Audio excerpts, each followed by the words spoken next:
사람의 인생을 비유할 때 소위 길이라고 표현합니다. 흔히 인생길이라고 하지요. 길은 종류가 참 다양합니다. 고속도로가 있고 또 분기점이 되는 나들목이 있습니다.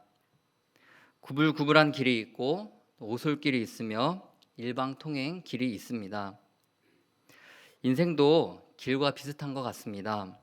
걷다 보면은 줄곧 평탄하지만은 않은 것 같습니다. 평탄하다 싶으면 어느새 크고 작은 난관들이 있을 때가 있습니다. 오르막이 있으면 내리막 길이 있습니다. 왼쪽으로 가야 하는지 오른쪽으로 가야 하는지 하루에도 수없이 고민하고 갈등하게 됩니다. 그래서인지 인생을 길로 표현한 그런 단어들을 쉽게 떠올릴 수 있습니다. 성장한 남자와 여자가 결혼 서약을 하고 새 출발을 하는 의미에서 웨딩 마치를 합니다. 행진이지요.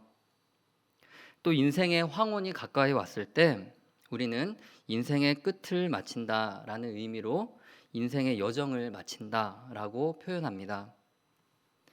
인생과 길은 참 짝이 잘 맞는 것 같지 않습니까? 성경에서도 인생이 길과 같다라는 것을 기록한 부분을 찾아볼 수 있습니다. 창세기 47장 9절에서 야곱은 자신의 인생과 세월을 회고할 때 뭐라고 했는지 혹시 기억하시는지요? 나그네 길이었다라고 고백하는 것을 볼 수 있습니다. 야곱은 바로에게 자신의 나그네 길이 130년이라고 이야기합니다. 뿐만 아니라 자신의 조상들의 인생도 나그네 길이었음을 언급하면서 자신의 130년의 인생이 연조에 미치지 못한다. 그러나 험악한 세월을 보냈다라고 이야기합니다. 야곱뿐만이 아니지요. 우리들도 우리의 생활과 또 상황과 형편 속에서 개개인마다 나그네 길을 걷고 있는 것 아니겠습니까? 길은 가다가 목적지를 잃어버리면 금방 다시 되돌아갈 수 있습니다. 요즘은 내비게이션이 잘 돼 있어서 길을 잘못 가도 GPS가 금방 새로운 길을 찾아서 우리가 다시 바른 길로 가도록 이렇게 안내를 합니다. 그러나 우리의 인생길은 어떻습니까? 한번 걸어왔던 길의 방향을 바꾸기는 결코 쉽지 않습니다. 어렵습니다. 또 다시 되돌아가기는 더더욱 힘듭니다. 아무리 익숙하고 단조로운 삶이라 할지라도 매일매일의 삶은 이전에 가보지 않은 길이 나타납니다. 그래서 내일은 아직 가보지 않은 길이지요. 우리는 하루 앞을 예측할 수는 있어도 미리 훤하게 알고 이렇게 내려다 볼 수는 없습니다. 그래서 한 치 앞도 알 수 없는 인생이라는 말에 공감을 하게 됩니다. 그렇습니다. 우리는 날마다 한 번도 가보지 못한 길을 다니면서 삽니다. 가보지 않은 길이기에 실패도 있고 눈물도 있습니다. 눈물만 있는 것이 아니지요. 성공도 있고 기쁨도 웃음도 있는 것 아니겠습니까? 이전에 가보지 못했고 또 다시 돌아갈 수 없기에 지금이 너무나도 소중하고 또 바르게 가기 위해서 더욱 분투해야 되는 것 아니겠습니까? 사랑하는 성도 여러분, 지금은 어느 길을 지나고 계시는지요?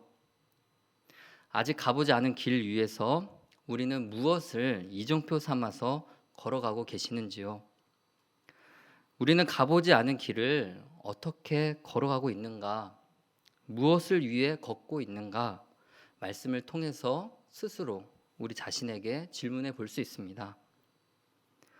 오늘은 말씀을 통하여서 여호수아와 이스라엘 백성들이 걸어갔던 길을 살펴보기를 원합니다. 그 길을 보면서 우리는 가보지 않은 길을 어떻게 걸어가야 하는지 깨닫는 시간이 되기를 원합니다. 본문 말씀을 보시면 여호수아와 이스라엘 백성들이 어디까지 왔는지 그 위치를 확인할 수 있습니다. 이스라엘 백성들은 이제 막 요단 동편에 도착하였습니다. 하나님께서 주시겠다고 약속하신 가나안 땅은 이제 바로 맞은편에 있습니다. 여호수아는 이스라엘 백성들에게 약속의 땅으로 들어가기 위한 준비를 시키고 있습니다. 그런데 4절 하반절 말씀을 보시면 주목할 부분이 있습니다. 여호수아는 백성들에게 요단강을 건너가기 위한 명령을 전하면서 하는 이야기가 너희가 이전에 이 길을 지나보지 못하였다라는 것을 밝히고 있습니다. 그래서 여호수아와 이스라엘이 이 길은 초행인 것은 물론입니다. 지금까지 걸어왔던 길과는 무엇인가 다른 새로운 일이 시작될 것을 말씀하고 계십니다. 이전에 이 길을 지나보지 못하였다라는 그 의미를 좀 더 깊이 생각해 보고자 합니다. 이스라엘 민족은 400년이라는 오랜 기간 동안 이집트의 종으로 살아왔습니다. 그리고 출애굽을 하고 나서도 광야의 길을 걸은 지 40년이 지났습니다. 이스라엘 백성들이 요단까지 오는 여정에는 정말 많은 일들이 있었습니다. 지도자였던 모세가 죽었습니다. 그리고 세대가 교체되었습니다. 이집트의 종으로서 노역을 했던 이스라엘, 또 40년 광야 생활을 했던 이스라엘 민족들은 이제 본격적으로 땅을 정복해 나가야 하는 그런 새로운 길 앞에 서 있게 된 것입니다.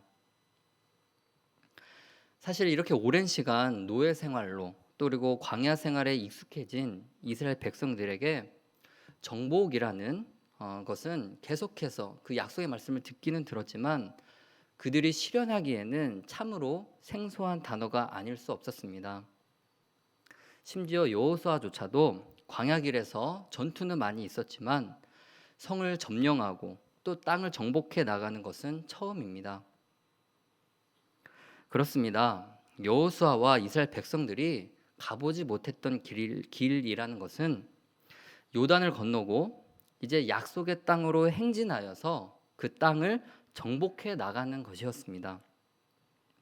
확실히 이전에는 하지 못했던 일, 그리고 할 수 없었던 길을 가는 것이었습니다. 그래서 요단을 건너가기 전에 하나님께서 여호수아를 통해서 이스라엘 백성들을 준비시키는 것이 3절부터 5절까지의 말씀입니다. 가보지 않은 길 위에서 하나님께서 이스라엘에게 무엇을 준비시키셨을까요? 이스라엘 백성들은 무엇을 따라갔을까요? 우리 3절부터 5절까지 말씀을 함께 봉독하시겠습니다. 시작. 백성에게 명령하여 이르되 너희는 레위 사람 제사장들이 너희 하나님 여호와의 언약궤 매는 것을 보거든 너희가 있는 곳을 떠나 그 뒤를 따르라. 그러나 너희와 그 사이 거리가 2000 규빗쯤 되게 하고 그것에 가까이 하지는 말라. 그리하면 너희가 행할 길을 알리니 너희가 이전에 이 길을 지나보지 못하였음이니라 하니라. 여호수아가 또 백성에게 이르되 너희는 자신을 성결하게 하라. 여호와께서 내일 너희 가운데 기이한 일들을 행하시리라. 아멘. 이전에 지나가지 못했던 길을 건너가기 위해서는 여호수아는 이스라엘 백성들에게 세 가지를 요구하고 또 명령합니다. 첫 번째는 무엇입니까? 3절 말씀에 보시면 제사장들이 언약궤를 매는 것을 보거든 그 뒤를 따라가라는 것입니다. 두 번째는 4절입니다. 언약궤와 간격을 두라고 하는데요. 몇 규빗입니까? 네, 2000 규빗쯤 떨어져서 따라오라는 것이었습니다. 그리고 세 번째는 5절 말씀에서 확인할 수 있습니다. 너희 자신을 성결하게 하라는 것입니다. 그리고 여호수아는 여호와 하나님께서 내일 너희들에게 기이한 일들을 행하시리라고 호기롭게 선포하고 있습니다. 이 세 가지를 살피면서 이 시간 우리에게 적용하기를 원합니다. 여호수아는 첫 번째로 제사장들이 언약궤를 메고 백성들의 제일 앞서 행진할 것을 명령합니다. 그래서 8절 말씀을 보시면 언약궤를 맨 제사장들이 요단 물가에 이르거든 요단에 들어서라고 명령합니다. 언약궤는 이스라엘 백성들의 제일 앞서가서 요단 강을 밟게 되는 것이지요. 이 말씀을 보면 여호와 하나님께서 이스라엘 백성들보다 앞서 가 주신다라는 것을 의미합니다. 언약궤가 무엇입니까? 언약궤는 여호와 하나님의 임재를 상징하는 것입니다. 언약궤 안에 무엇이 들어가 있는지는 우리 성도님들께서도 다 아실 것입니다. 네, 십계명에 기록된 두 돌판들이 들어있죠. 그리고 또 싹이 난 아론의 지팡이가 들어있습니다. 그리고 또 한 가지가 뭐죠? 만나가 담긴 항아리가 들어있습니다.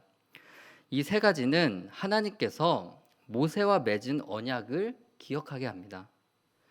하나님께서는 일찍이 이스라엘을 하나님의 백성으로 택하셨습니다.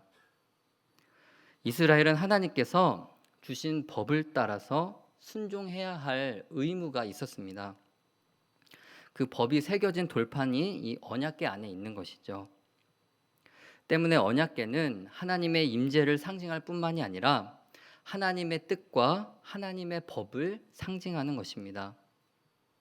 뿐만이 아닙니다. 모세와 맺은 언약뿐만이 아니라 하나님께서 아브라함과 이삭과 또 야곱과 맺으셨던 언약, 즉 큰 민족을 이루겠다라는 그 말씀을 떠올리게 합니다.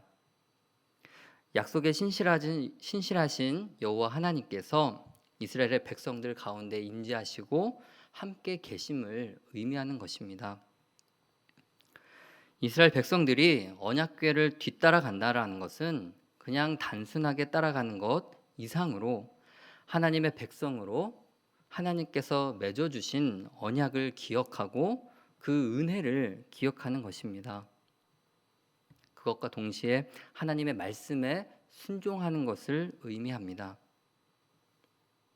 하나님의 임재, 하나님의 언약, 하나님의 법이 먼저 가시는 것이지요. 너희가 가보지 않은 길을 하나님께서 함께 가 주시는데 너희보다 먼저 앞서 가 주신다라는 의미인 것입니다. 하나님의 궤를 앞서서 행진하는 이스라엘의 모습을 보면 이방인들의 반응이 어떻습니까? 여호수아 2장 9절에서 라합은 여호수아가 보낸 정탐꾼들을 구해주면서 이 땅에 있는 주민들은 너희를 두려워하고 간담이 녹는다라고 고백합니다.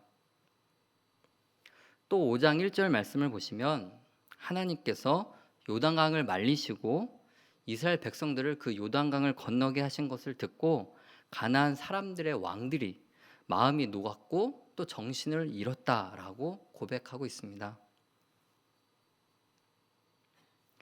그 다음 여호수아는 제사장들이 언약궤를 맨 것을 볼 때 그 뒤를 따라가라고 명령합니다. 그런데 2000규빗을 거리를 두고 따라가라라고 명령하지요. 네. 이 2000규빗은 약 900m 정도 되는 거리를 말합니다. 4절 말씀에는 언약궤와 2000규빗을 떨어져서 가고 또 가까이 말라라고 명령합니다. 왜 하나님께서는 백성들에게 2000규빗 정도 떨어져서 오라고 명령하신 걸까요? 사실 인간적인 눈으로 요단강을 바라볼 때 물속으로 들어가라라는 이 명령이 납득이 가시나요? 납득이 잘 가지 않습니다. 인간적인 눈으로 상식적인 일이 아닙니다. 그 누가 이 길을 택하겠습니까? 더군다나 그때는 곡식 거둘 시기이기 때문에 요단강의 수심이 굉장히 깊고 또 물살이 거셀 때였다라고 기록되어 있습니다. 차라리 인간적인 방법으로는 몇 지파는 이렇게 좀 떼어가지고 배로 먼저 보내고 또 몇 명은 시간이 좀 지난 후에 수심이 좀 낮아져서 좀 때를 기다렸다가 건너오는 그런 방법이 더 현실적인 것 같습니다. 그러나 하나님께서는 인간적인 방법을 의지하지 말고 하나님보다 앞서가는 것을 방지하기 위해서 2000규빗의 간격을 두게 하신 것입니다. 이미 이스라엘 백성들이 요단까지 올 수 있었던 것도 인간적이고 상식적인 일들로 온 것이 아니었습니다. 하나님의 인도하심 때문에 이곳까지 올 수 있었던 것이지요.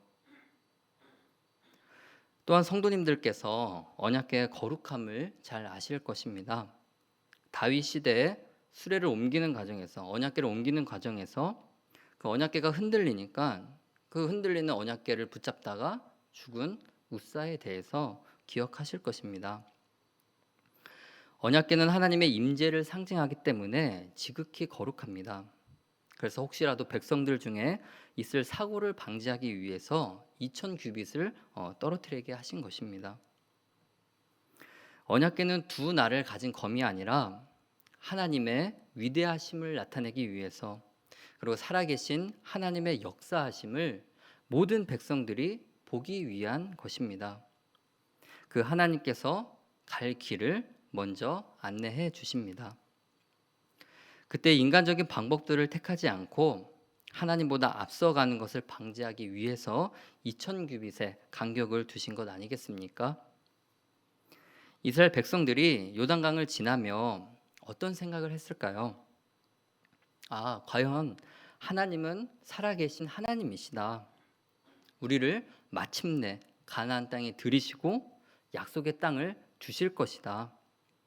여호와 하나님이야말로 온 땅의 주인이시다라고 고백하지 않을 수 없었습니다. 그 다음 여호수아는 백성들에게 자신을 성결하게 하라라고 명령하고 있습니다. 자신을 성결하게 하라라는 의미를 살펴보면 다음과 같습니다. 정결하게 하라, 자신을 깨끗하게 하라는 의미를 가지고 있습니다. 곧 거룩하게 하라는 것입니다.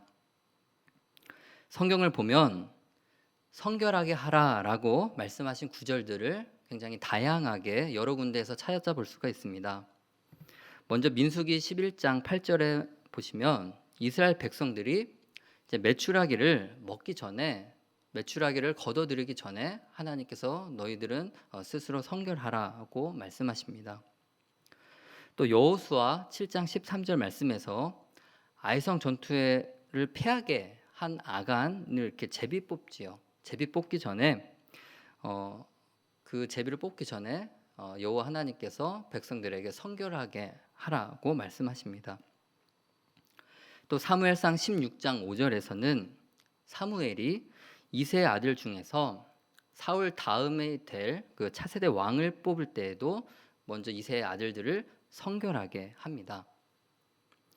이처럼 하나님께서 이스라엘 백성들과 함께 일하시고 또 역사하실 때 항상 백성들은 먼저 성결해라라고 말씀하십니다. 그 이유에 대해서는 레위기 11장 45절 말씀에 이렇게 기록되어 있습니다. 나는 너희의 하나님이 되려고 너희를 애굽 땅에서 인도해낸 여호와라. 내가 거룩하니 너희도 거룩할지어다. 아멘. 하나님께서는 거룩하신 분이십니다. 때문에 너희도 거룩하라라는 것입니다.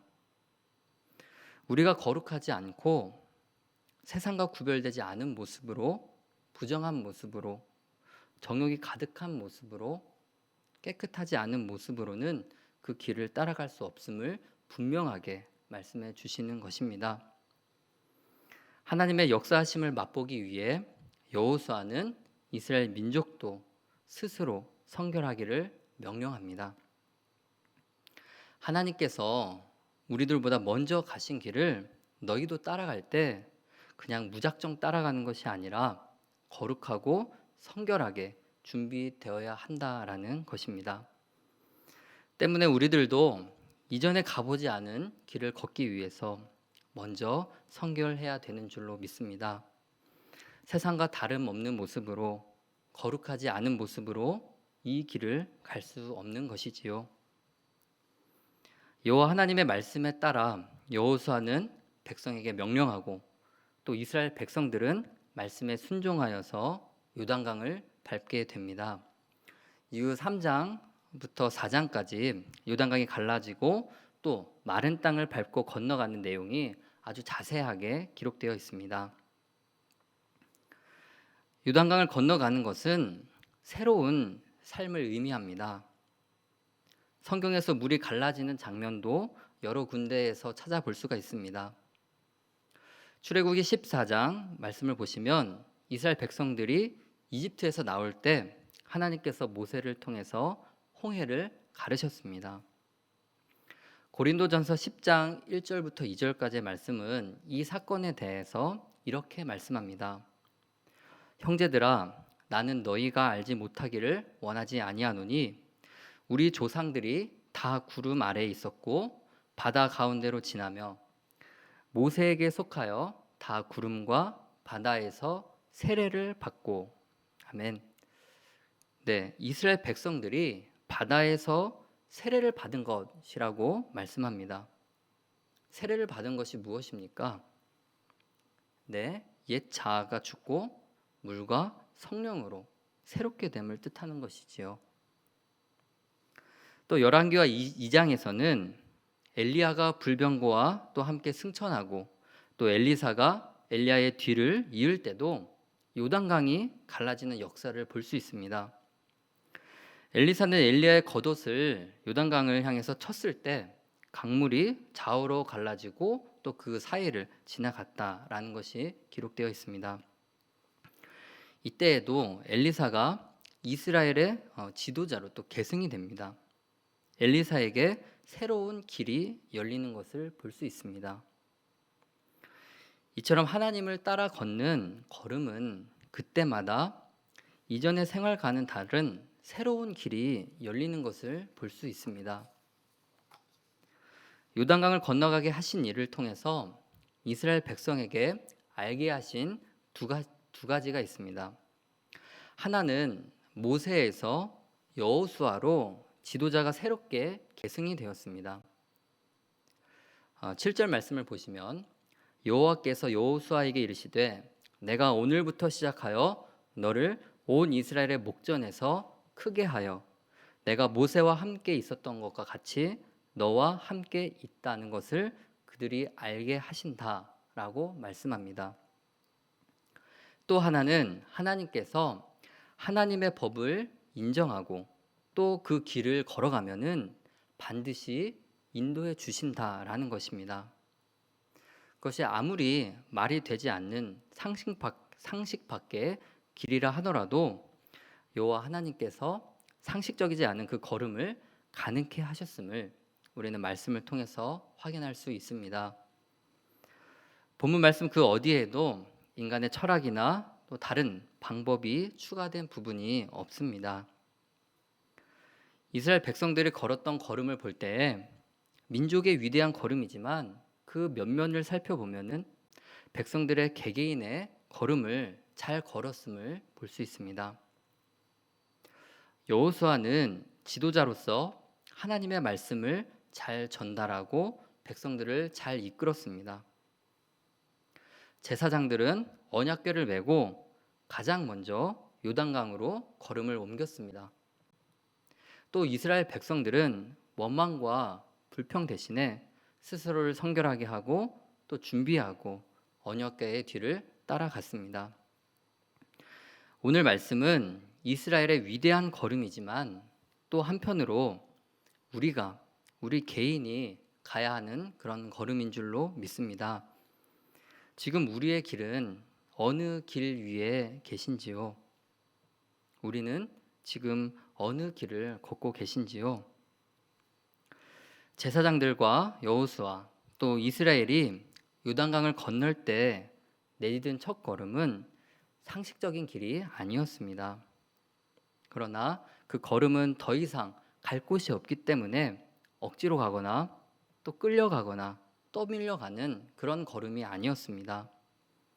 하나님의 법을 인정하고 순종하여서 걷는 걸음이었음을 잊지 마시기를 바랍니다.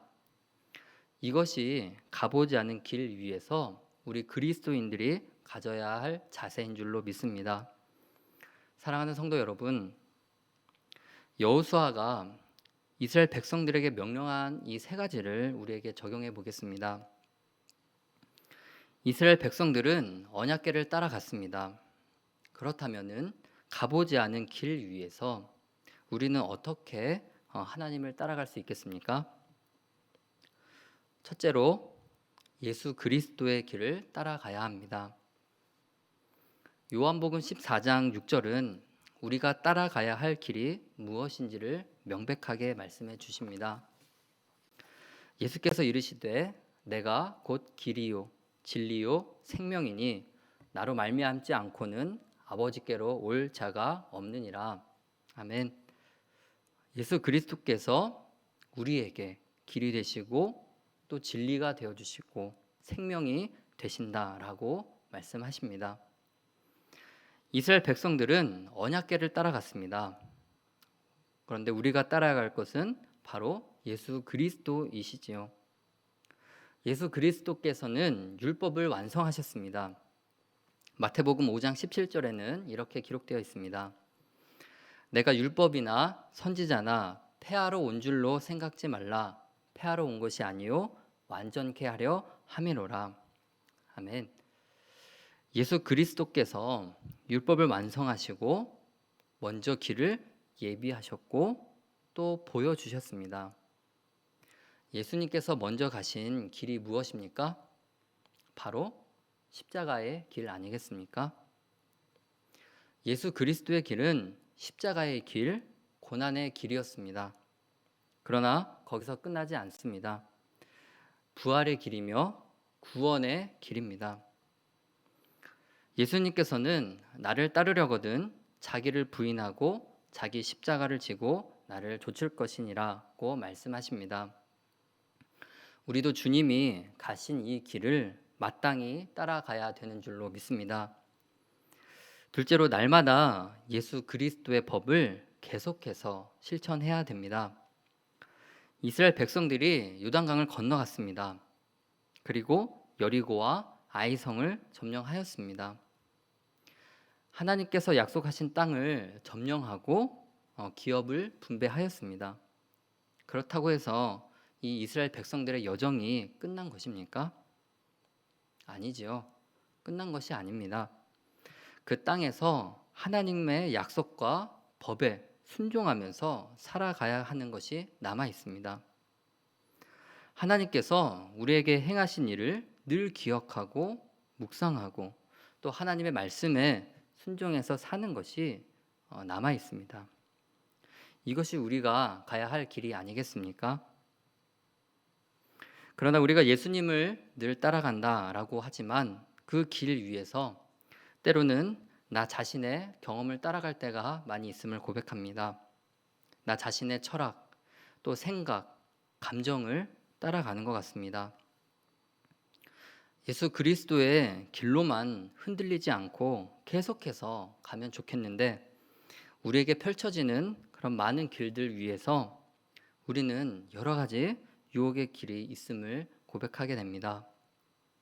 나의 경험, 또 때로는 나의 재력, 나의 철학, 그리고 세상적인 방법들, 그리고 또 나를 이롭게 한다라고 생각하는 그러한 인간관계들, 이러한 것들은 우리를 그리스도의 길을 걷는 것에 있어서 계속해서 유혹하고 있는 것 같습니다. 이러한 유혹에 빠져 사는 것은 이러한 걸음은 새로운 길을 걷는 길이 아니지요. 우리는 주님보다 먼저 걷는 이러한 것들을 경계해야 합니다. 존 버년이 쓴 철로 역정을 잠깐 소개하고 말씀을 마치려고 합니다. 순례자인 크리스찬은 소망과 함께 천성으로 가는 중에 자만이라는 그런 자만의 나라에 도착했습니다. 그곳에서 무지라는 청년을 만났고 그 무지는 크리스찬과 또 소망의 뒤를 따라서 이렇게 걸어갔습니다. 걷다 보니까 갈림길이 나왔습니다. 그래서 갈림길에서 머뭇거리고 있을 때 흰 옷을 입은 한 사람이 다가왔습니다. 그 흰 옷을 입은 사람은 자신도 천성을 가는 사람이니까 자신을 따라오라라고 합니다. 크리스찬과 소망은 흰 옷을 입은 그 사람을 따라갔습니다. 그런데 그 길은 가면 갈수록 이 천성과는 멀어지는 길이었고 얼마 후에 그들은 그물에 걸리고 말았습니다. 크리스찬과 소망은 누구를 따라갔던 것입니까? 흰 옷을 입은 그자는 사기꾼이다라고 나와 있습니다. 광명의 천사로 가장했던 거짓 선지자를 따라갔던 것입니다. 크리스찬과 소망은 이미 목자를 만나서 사기꾼을 조심하라라는 그런 안내문을 받았습니다. 안내문을 받았음에도 불구하고 사기꾼을 조심하지 못하고 엉뚱한 것을 따라가게 되었다라는 것입니다. 사랑하는 성도 여러분, 우리가 가보지 않은 길 위에서 다른 허탄한 것들을 따라가는 것을 주의해야 합니다. 우리가 따라갈 것은 오직 길이요 진리요 생명 대신 예수 그리스도임을 믿으시기 바랍니다. 예수 그리스도를 믿고 그의 길을 따라갈 때 우리는 가보지 않은 우리의 내일, 우리의 길 위에서 하나님께서 허락하신 그런 새로운 삶, 날마다 부어주시는 성령 충만한 새로운 길, 승리의 길을 걷게 되는 줄로 믿습니다.